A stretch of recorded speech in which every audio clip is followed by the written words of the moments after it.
नमस्कार दोस्तों, आज का अपना टॉपिक रहेगा डिसलिपिडेमिया।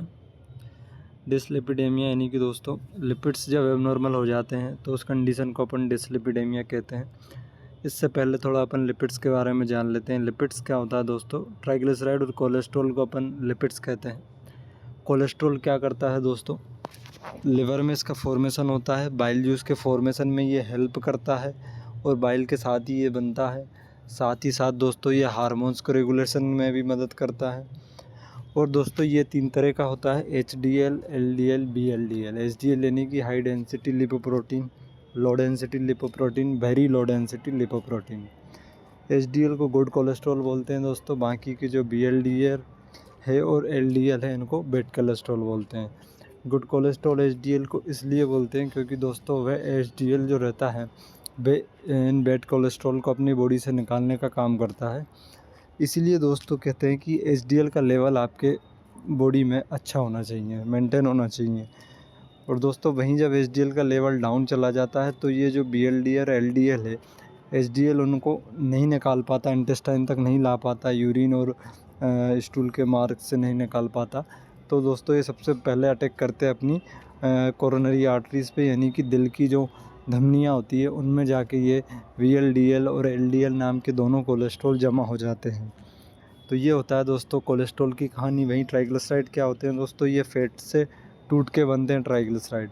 जब फैट तो ये दोस्तों कार्बोहाइड्रेट का भी काम करते हैं एक तरह से ट्राइग्लिसराइड्स, लेकिन दोस्तों नॉर्मल अमाउंट में ये बॉडी को कोई हानि नहीं करते हैं। इनकी क्वांटिटी जब ज़्यादा बढ़ जाए तो ये ट्राइग्लिसराइड जो होते हैं ना वो दोस्तों जो है वो अपने कोरोनरी आर्टरीज़ में डिपोजिशन का काम करते हैं और फैट को बहुत ज़्यादा बढ़ाने का काम करते हैं।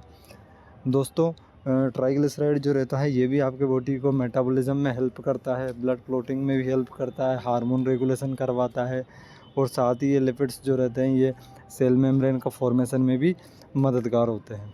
तो ये हो गई हैं दोस्तों लिपिड्स, लिपोप्रोटीन्स और लिपिड्स की कहानी, कोलेस्ट्रॉल की कहानी, ट्राइग्लिसराइड की कहानी। ठीक है दोस्तों, आगे बढ़ते हैं। डिसलिपिडेमिया क्या है? Abnormal amount of lipids, cholesterol and triglyceride, है ना दोस्तों। तो जब कोलेस्ट्रॉल ट्राइग्लिसराइड का अमाउंट बॉडी में बिगड़ जाता है, ज़्यादा हो जाए, कम हो जाए, ऊपर नीचे जब हो जाता है, उनकी सामान्य प्रमाण से जब ये कम ज़्यादा होते हैं तो इनको अपन डिसलिपिडेमिया कह देते हैं। ठीक है दोस्तों, मोस्टली डिसलिपिडेमिया और हाइपरलिपिडेमिया, यानी कि मोस्ट कॉमनली दोस्तों सामान्य तौर पे ये देखा गया है कि डिसलिपिडेमिया में हाइपरलिपिडेमिया ही होता है, यानी कि ये लिपिड्स का अमाउंट बढ़ता ही बढ़ता है। लेकिन दोस्तों HDL का अमाउंट हमेशा कम होता है। HDL का अमाउंट बढ़ता नहीं है, HDL कम ही होता है।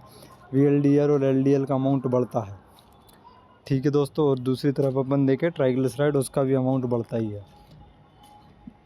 Hypercholesterolaemia has directly proportionate relationship with atherosclerosis and ischaemic heart disease. वही बात अपन ने की दोस्तों, कोलेस्ट्रॉल बढ़ता है तो वह डायरेक्टली आपकी कोरोनरी आर्टरी में जमा होता है। जो कहानी मैंने आपको बताई थी HDL, VLDL और LDL की, तो ये कोरोनरी आर्टरी में डिपोजिशन होता है जब HDL का अमाउंट बहुत ज़्यादा कम हो जाता है या फिर उन दोनों का अमाउंट बहुत ज़्यादा बढ़ जाता है, तो ये दोनों बीमारियाँ आपको हो सकती हैं।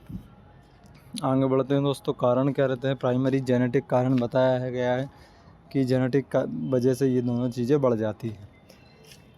दूसरा सेकेंडरी कारण क्या है दोस्तों? Diagnosis by measuring plasma level of total cholesterol, triglyceride and individual lipoproteins. दूसरा कारण कैसे पता करें? उसका लेवल जो है वो जान करके, उसका लेवल पता करके उनके अपन अमाउंट को पता कर सकते हैं। कारण हो सकता है दोस्तों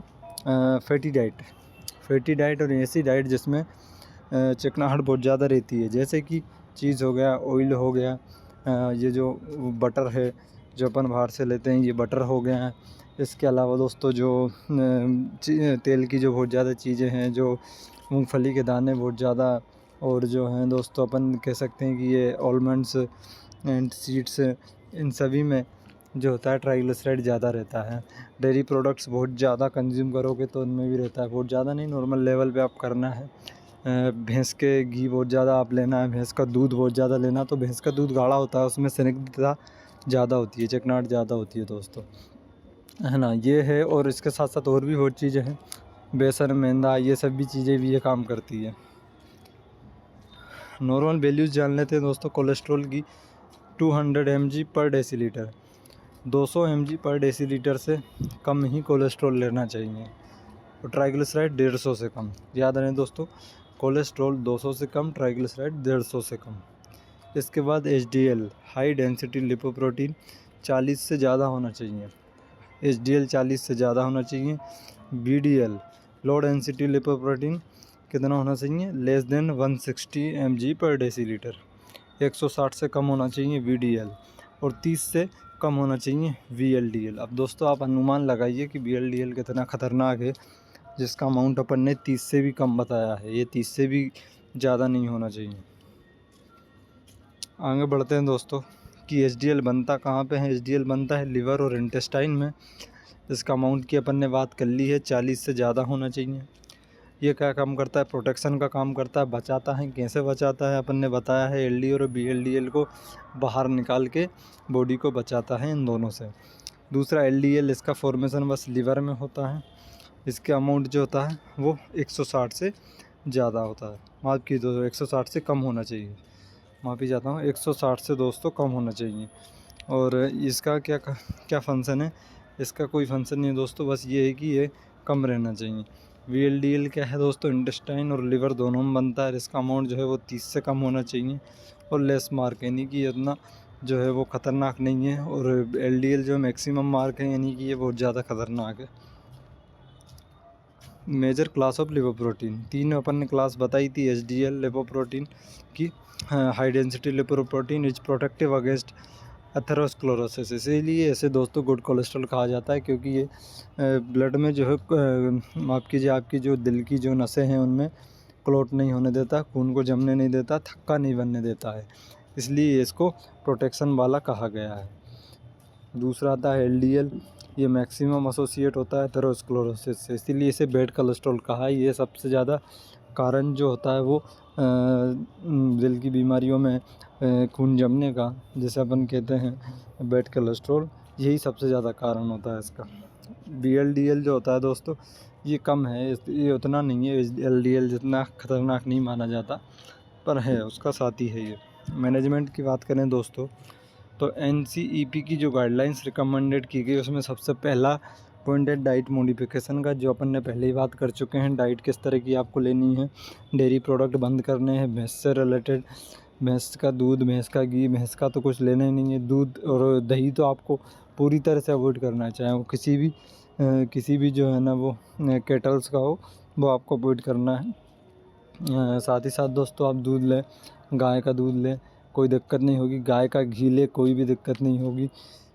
इसके बाद दोस्तों वेट कंट्रोल करके रखना है, तो वेट कंट्रोल के लिए एक्सरसाइज कंपलसरी रहेगी। इसमें are the foundation of treatment of dyslipidemia, ये दोस्तों मैनेजमेंट होगा बिना आपके जो है गोली दवाई या फिर मेडिसिन्स वाले। तो बिना मेडिसिन लिए भी आप कुछ हद तक इनको कंट्रोल कर सकते हैं। अगर पहली बार ये बढ़ा है, पहली बार आपने देखा है, तो बहुत ज़्यादा जो है आपको दवाइयाँ लेने की ज़रूरत नहीं है। आप अपनी डाइट में सबसे पहले मॉडिफिकेशन करें, अपना वेट कंट्रोल में लाएं और एक्सरसाइज करते रहें। दूसरा दोस्तों HMG को रिडक्टेज इनहिबिटर्स कुछ रहते हैं। ये रिडक्टेज इनहिबिटर्स क्या करते हैं दोस्तों? इनके फॉर्मेशन को रोक देते हैं, कोलेस्ट्रॉल को, लिपिड्स को, ट्राइग्लिसराइड को, इनके फॉर्मेशन को ही बंद कर देते हैं। तो इसमें आ जाता है lovastatin, atorvastatin, simvastatin are the HMG CoA reductase inhibitors और statins that inhibit cholesterol synthesis. इन्हें दोस्तों स्टेटिन्स नाम से जाना जाता है। स्टेटिन्स की दवाइयाँ आप कहीं से भी ले सकते हैं। ये दोस्तों दवाई क्या करेगी? आपके इन लिपिड्स के फॉर्मेशन को ही बंद कर देगी, इनकी जो बनने की प्रक्रिया है उसको रोक देगी। तो ये बनेंगे नहीं, और बनेंगे नहीं तो ब्लड में आएंगे नहीं, तो उनका अमाउंट अपने आप कम हो जाता है दोस्तों। लेकिन दोस्तों इसके कुछ दुष्परिणाम भी हैं। कोलेस्ट्रॉल जो है बन नहीं रहा है, तो इंडाइजेशन की संभावना हो सकती है, क्योंकि कोलेस्ट्रॉल बाइल जूस को बनाने में मदद करता है। हेपेटोसाइट जो सेल होती है लिवर की, वहाँ पे ये दोनों बनते हैं। पहले कोलेस्ट्रॉल बनेगा, वो बाइल के बनाने में मदद करेगा। उसके साथ बाय प्रोडक्ट के रूप में LDL और VLDL बन जाते हैं, तो उससे समस्या है। तो दोस्तों ये दवाई आप ले ज़रूर सकते हैं, पर इनके कुछ दुष्परिणाम हैं। इसलिए अपन कहते हैं आयुर्वेद में इसका अच्छा इलाज है। लेकिन सभी इलाजों से भी बढ़ के एक ही चीज़ है, वो है दोस्तों डाइट में मॉडिफिकेशन, आपके खान पान में सुधार। धन्यवाद दोस्तों। ये आज का वीडियो अपन यहीं ख़त्म करते हैं। कुछ और आने वाले समय में अपने अच्छे वीडियोज़ आने वाले हैं, तो उसके लिए आप चैनल से जुड़ें।